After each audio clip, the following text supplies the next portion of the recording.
Yeah, Bubba's very excited about this video.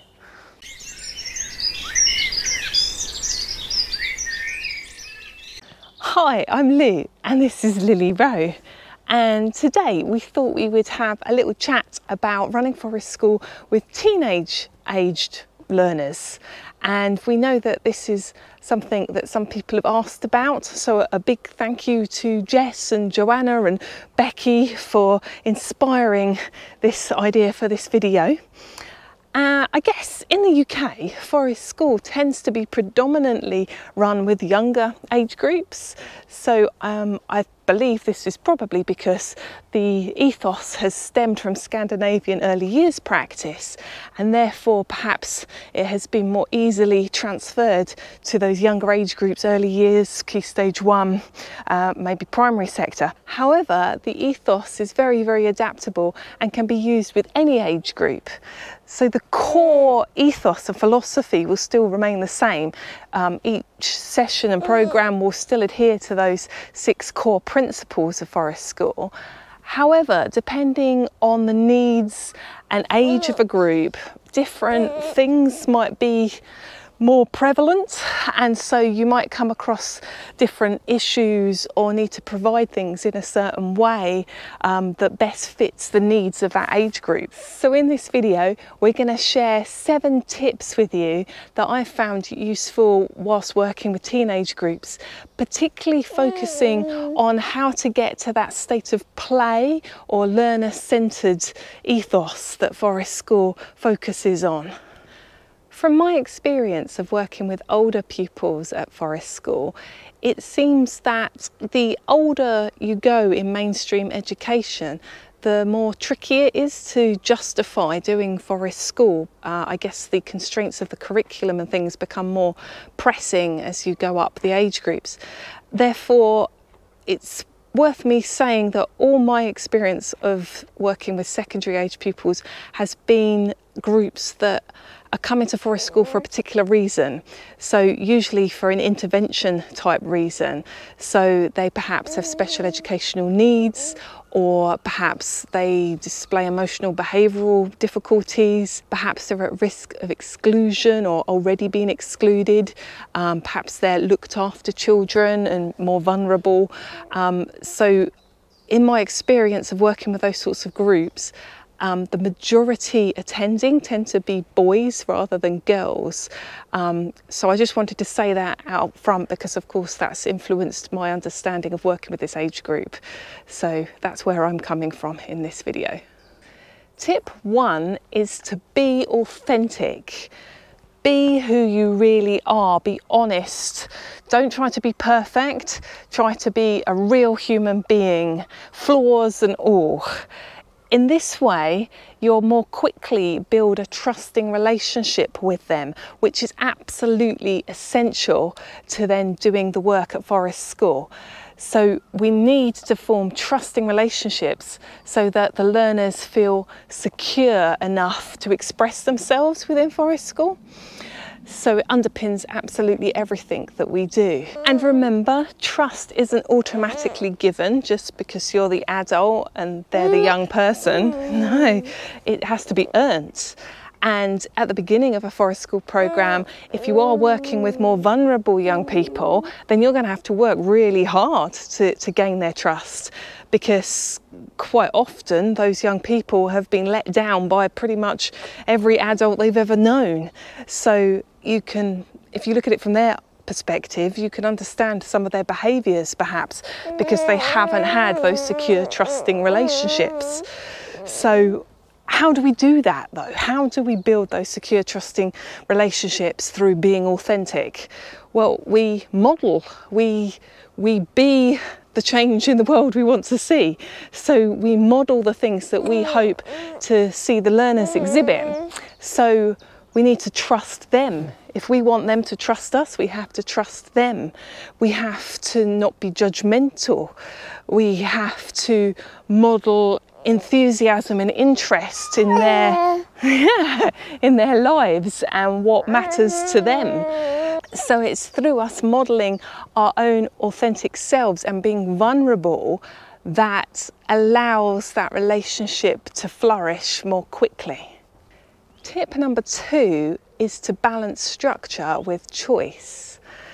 So in my experience, getting teenagers to a state of play can take a lot longer than working with younger children. In fact, I would dare to say that there's some sort of correlation between the older a person gets and the time it takes to get them into a state of play. On average, of course, there's always exceptions. So when I say play, I mean a state that is freely chosen, personally directed and intrinsically motivated. I have got a video about play, so do check that out if you want to know more about what I mean by play and the importance of it. But I believe one of the barriers to play for teenagers is that they've kind of become conditioned to authority figures telling them what to do or telling them how things are. You know, the education system is often geared up to there is one right answer and this is how you've got to do it kind of way of thinking. I granted not all schools, but I'm talking majority. And so they're so used to their thoughts and opinions perhaps not being taken into account or not being considered in decision making, that they're just not used to having that freedom. Also thinking of the more vulnerable kids, they're often so used to being sanctioned and punished that when you do tell them that they can choose, they think it's a trick. They think, like, they look at you suspiciously and they don't believe you. So it can be quite tricky to get them to that state of freely choosing. Therefore, the way I've supported this with this sort of learner is to provide more structure at the start of a program, but really focused on getting to know the learners, you know, really trying to find out what they like and observe their interests. However, again, with teenagers, this can be quite tricky to observe because of social pressures, peer pressure. They sometimes pretend that they don't like what they really do like. So it can be a little bit of trickiness. You might have to be a bit of a detective to actually really see what sparks them and what lights them up. And then I use those observations and discussions to then plan the structure. So I'm still maybe directing more than I would with a younger group, but I'm doing my best to match the structure to what I believe they're interested in. And of course, you know, if we try something and it goes badly or there's no interest, we might, you know, change course in a forest school way. But I've found by doing this, eventually they will believe you, they will start trusting you once that relationship's built, and then they will start initiating their own projects and playing. Tip 3 is to embrace physical challenge. I think there's something quite instinctual about teenagers wanting to test themselves physically. Maybe it's connected to rites of passage and proving yourself to the tribe. But in all of the forest school programs that I've run with this age group, the physical risk and challenge and tests of endurance seems to be very popular. So this is key in thinking about what site is appropriate for a teenage group. You don't want a site that's too easy, basically. You want to go out to perhaps a wilder landscape. If you're working in a secondary school, I would suggest definitely getting off of school premises if you can, because you know, the school premises is safe perhaps in their mind, but also it is associated with the school environment, and if they're learners that perhaps the school environment isn't meeting their needs, then even the school grounds are going to be tainted with that kind of atmosphere. So definitely try and get off site if you can, and to a wilder space with physical challenges in it. And that might manifest in lots of different ways, like climbing trees or swinging off of things, rope structures, rope bridges. It might be digging to plant trees, wheelbarrowing, lots of bark chippings to make paths. Physical in all sorts of senses, but physical challenge somewhere in there usually works well. Tip 4 is save games for later. So if you're working with vulnerable groups, what I've noticed is that there's usually quite a lot going on in terms of social dynamic between the groups. And sometimes you might not be aware of them if you're a leader coming in. And so it's just not worth trying to do an activity that involves people working together, because they're just not able to at that stage in the programme. So I find it much more conducive at the start of a programme to allow them choice over who they want to interact with or whether they want to work on their own. And in this way, over time, if the Forest School programme and nature does its magic, what I've observed is that they will naturally come together as a group, and games and activities that involve cooperation or teamwork might just naturally happen over time. So don't force it, try to allow it to come out in its own way and initiated by the young people. I have got a first-hand example of this when I was working in a secondary school with a group of learners, most of which had special educational needs. And there was one learner that I'm going to call Luke in this story. And Luke basically was a bit of a bully. A lot of the other children were scared of him because he would intimidate them verbally and sometimes physically threaten them as well. And so in terms of Forest School, when we allowed them choice, no one wanted to work with Luke. You know, he was left on his own whilst the others got on to do what they wanted to do. And weeks and weeks went by, and one week, one of the girls had made a lovely bug hotel and used some bamboo canes as hollow stems in it. And Luke saw this, and of course, nice whippy bamboo cane, nice to threaten people with. And so he was going around the woods threatening to hit people with this bamboo cane. Now, of course, this caused some kerfuffle with the rest of the group, and so we had a facilitated conversation about this and about, you know, what can we do? You know, do we want to play with sticks like this? Do we want to, you know, create some sort of sword fighting game? And anyway, through this discussion, the learners came to their own conclusion that, yeah, they would quite like to play a game involving kind of sticks, like stick fencing, but they came up with negotiating rules around this. So they decided that they had to set an arena space that was safe of trip hazards and things. They decided that only 2 people would fight at once, not multiple people ganging up on each other. They decided that only kind of sweeping shots, no poking ones that could really jab and hurt. And they also decided that there would be an independent adjudicator that would decide whether or not someone had hit too hard. And if they hit too hard, they'd have points deducted from their score. So this was an example of the learners self-regulating that, and that was the first time that we saw the other children want to play with Luke in that situation. And Luke exhibited for him great self-control when he was playing this game, because he knew that if he hit people too hard, then he'd have points deducted from the adjudicator. So it was a real breakthrough moment, and it was really lovely to see these teenagers play. You know, that experience, that game was freely chosen, it was personally directed, and it was intrinsically motivated by the learners that were taking part. So with the luxury of time that we do have in long-term Forest School programmes, you can really see some change in behaviour and in the social dynamics of the group. Tip 5 is to use fire and food to build community. So in every group I've run with teenagers, cooking and food seems to always be very popular. So much so that in some sessions we'd had to do a rota to take it in turns for who wanted to cook each session.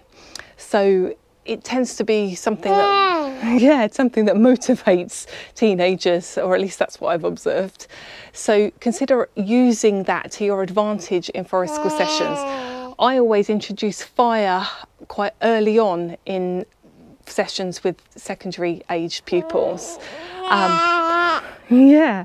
Gathering round the fire to come and eat the food is also often the only time that the whole group is together, because usually during the session they're all busy doing their own bits and pieces, and so coming together around the fire can be a really nice time to build community and to get some sneaky reflection going on. And it can be done very casually, you know, maybe just sort of asking an open-ended question, not necessarily always expecting an answer, of course, but, you know, just putting it out there and see what you get. So maybe, you know, well, what are you grateful for today?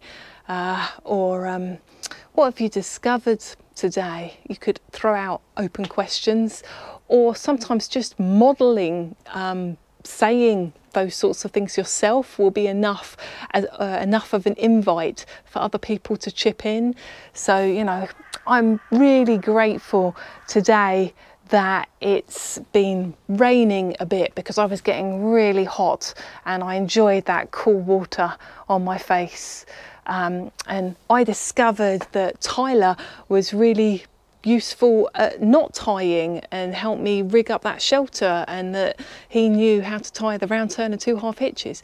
So sometimes I might just say those things and then see if other people join in, and it can be a really nice reflective time whilst everybody's eating round the fire, and there's a real sense of community. So love your fire and your cooking. Tip 6 is to facilitate independence. Of course, independence is something that we would promote in all forest school programs with all age groups, but with teenagers it is something that can go to a really high level. So, for example, if you have got learners that become interested in fire and cooking, then give them the independence to light their fire, potentially teach them different methods of lighting fire, different fire lays so they can manage the fire for cooking. Perhaps if they're cooking, maybe give them control over what we cook. Maybe they go and research some campfire recipes and they bring you their ideas. Maybe they need to write a list of ingredients that they're going to need for next session. If they're really interested in tool use, maybe you start teaching them about how to maintain the tools, how to sharpen the knives, how to oil them and keep them from going rusty. So you can really hand over some ownership of the activities and of the site to teenage learners. Something else you need to be ready for is potentially their skill set could really rapidly accelerate and could become really good, better than yours perhaps. I know I've met learners that very quickly their tool skills was really on par with mine, or even better actually. So an example of this is a learner that I'll call Matt for now, and he was 16 and he was very interested in tool use, and he had a really good eye and a really quick learner and a natural aptitude for practical skills. His work was very neat, his knife work, his cuts were excellent, and you know, he progressed very quickly, and we were doing things like more carpentry based things, green woodworking things, you know, half lap joints and making all sorts of different things. But I realized that he was getting, you know, better than me at the tools. So I invited another person to come in who had better tool skills than me, so that they could work alongside Matt. So sometimes know where your limits are and find other sources of support for the learners, so that we don't become a ceiling for their capabilities. So network, find people who've got specialisms in the different subjects that your learners are interested in, and see if you can invite them in to give them the next steps. And tip 7 is communication is key. From my experience, the child-led nature of Forest School and the play-based ethos is not familiar to most mainstream, it's not familiar to most mainstream high schools or pupil referral units. And if you are working with more vulnerable learners or those that exhibit challenged behaviour, then it can be tricky for the school to sometimes understand working non-judgmentally with them without any sanctioning or rewards. So communication before you start a programme is absolutely vital so that you can tackle and preempt those kind of concerns and issues with school staff, and possibly have to get permission to work outside of the existing behavioural policy. So I know that most of the Forest schools that I've run within school situations, I've had to work outside of the school's behaviour policy, because most schools' behaviour policies talk about sanctions and rewards, and Forest School is non-judgmental. So it's important that the school management understand that, and that you kind of smooth the path for a successful programme before you start your programme. I've unfortunately had the situation where our programme had to be cut short because of these sorts of issues, where the high school staff didn't really understand what Forest School was about, and it was all a bit sad and disappointing, really. Establishing good ongoing communication is quite important, and particularly with staff like the SENCO in schools, particularly if you're finding coping mechanisms for young people that work well, or potentially even disclosures and things. I've had a few of those at Forest School, because you're building up such a trusting relationship. So you need good relationships with school staff so that you can follow up anything that might arise at Forest School. Do you have other tips for working with teenagers? Do let me know in the comment section below. If you've enjoyed this video, do give us a thumbs up and consider subscribing to our channel so you can join us in the woods again next time. And thanks for watching. Working with teenagers keeps you on your toes with learner-led sessions where you'll end up, who knows? Trust, challenge and authenticity is all you need the next time you head to the trees.